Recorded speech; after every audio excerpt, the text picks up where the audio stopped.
The n8n team just dropped a hot new feature for building multi-agentic AI workflows. Let's check this one out. I'm looking here at a normal n8n AI agent. It's an analyst agent. It does some perplexity search for the user and outputs, let's say, a report for them, right? This is how I usually will build workflows. And if I wanted to do something multi-agentic, I would get the sub workflow tool, call another n8n workflow, and have something that looks kind of like this as a sub workflow. That works, and that's good for certain reasons, especially if that sub workflow is maybe not an AI workflow. Maybe it's just a traditional workflow. It's got AI steps.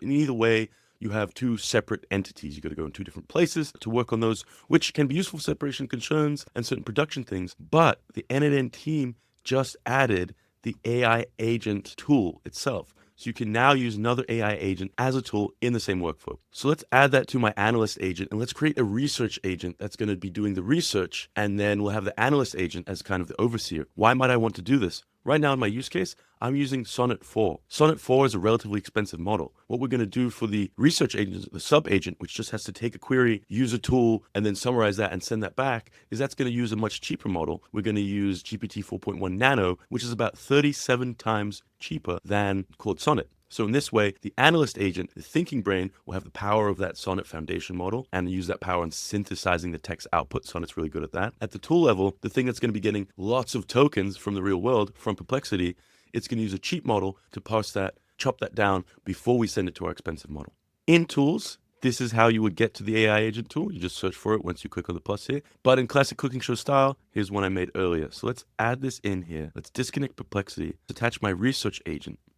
Let's attach the Perplexity tool to that research agent. Now, let's take a quick look inside the research agent. How this is going to look like, just like any tool, it's going to have a description. So call this research AI agent when you need a real world research done. And then it has the user prompt like you would in any AI agent. And this is where I'm going to use from AI. I could also just hit this button. This is the search query populating. This is what my parent AI agent sees as the form it needs to fill to run this tool, to run this agent as a tool. This is all set up. So let's open the chat. Output and analysis n8n, our favorite workflow automation tool. So we see the analyst starts and it decides to use a research agent and it's searching in Perplexity. While this runs, when I ran this with the analyst agent on its own and then the multi-agentic approach, the amount of tokens consumed, this is going to do 4, 5, 6 researches. It was about 50,000 tokens both times. It was a couple hundred tokens different. In this setup, about half or more of those tokens happen in here, in the model that's 37 times cheaper than that. So all those tokens it's ingesting or outputting are happening with a cheaper model, and then we can use the right model for the right job. This is a simple example. You could extrapolate this out, obviously having multi-agentic nested tools, right? There's no reason that this agent can call another AI agent. The n8n team has tested this multiple layers deep, and there's no degradation so far, so feel free to test that out and let us know. But you can theoretically use what I'm showing you here to go multiple levels deep, really separate concerns, and have the right agent for the right job so it's not getting confused. And I think one great example of this is for research or anywhere where you need to get a lot of tokens from the world, have your specific cheaper model process that, get the roll up, the summary of what the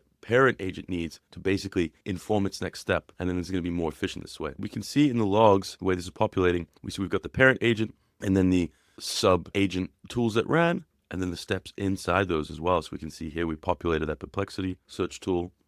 Here we did that again. It's getting a roll up back. This is what the parent AI agent is getting back as a tool, which is different perhaps from the raw inputs that we're getting from Perplexity, right? Because this is that nano model summarizing that up. Here is a good highlight. Let's say in the single agent model, it will do the same number of calls, and that's relatively true when I was testing this. We already have 5 calls to the Sonnet model, and we have 9 calls to the 37 times cheaper GPT 4.1 model. So cost is one reason, but I would say the main reason that lets you pick the right model for the right job. A lot of people say, for creative writing, for outputting, synthesizing text, Sonnet is great. The Gemini models can be good for a certain tool calling and stuff. That's maybe another good use case here is tool calling. There's some really small open source models that are great at specifically calling tools. If you have some complicated tools that need big JSON objects specified in their parameters, maybe you're going to have an agent just for calling those tools. Okay, so this ran. Let's just have a look at this output here. It outputted an analysis of n8n. It says we're Swiss, based in Lucerne. All right, so it's hallucinating quite a bit there. So that's something where now, perhaps at the research agent level, at the Perplexity level, I might want to add some prompting, some checks around that, but I can do that focused just on the research agent. This is multi-agentic workflows natively in n8n, powered by the AI agent tool itself. And I think we at the n8n team, we're all really excited to see the use cases that you're going to use this for, because this just came out. It's brand new. So I think a lot of the best practices around when to use this, when to use some workflows are still evolving. A very exciting time to be building with AI these days. I hope you found this little video helpful, and happy flowgramming.